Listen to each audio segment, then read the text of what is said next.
Hi friends, how are you? నేను మీ అశోక్ యాదవ్ని.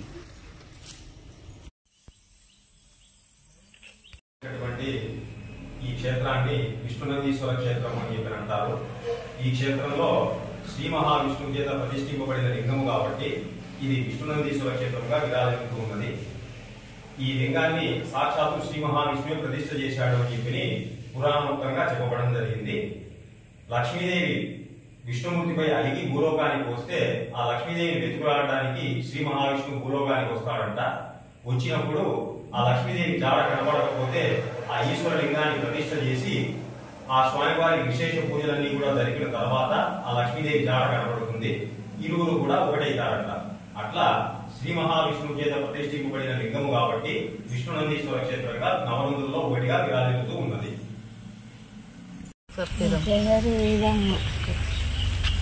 నా పేరు లక్ష్మీ నాగరాజు రామంజనాడు.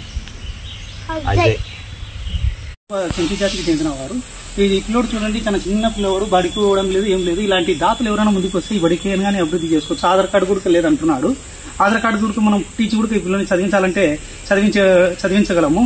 ఈ క్షేత్ర అభివృద్ధి కోసమే కాదు, ఇలాంటి బీదవాళ్ళ పరిస్థితిని మనం అర్థం చేసుకోవాలి. బీదవాళ్ళను ఎప్పుడైతే మనం సాయం చేస్తామో మన అభివృద్ధికి అదే ఇతోధికంగా ఉపయోగపడుతుంది. ఇక్కడ నివసిస్తున్న ఈయన వాచ్మెన్ గా పనిచేస్తాడు. కానీ ఈయన వాచ్మెన్ కి ఎంత వస్తుందో తెలుసా? కేవలం 2000 మాత్రమే ఇస్తున్నారు. ఏ విధంగా బతకాలని మీరే ఆలోచన చేయండి.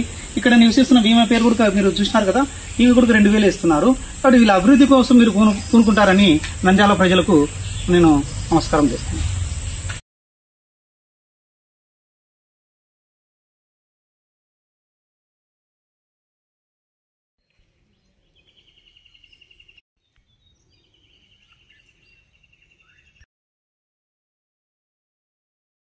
నా శ్రీనారాయణ, నాది మేము అట్టిపల్లి వ్యాపారం చేస్తాము. నా పేరు శంకరమ్మ.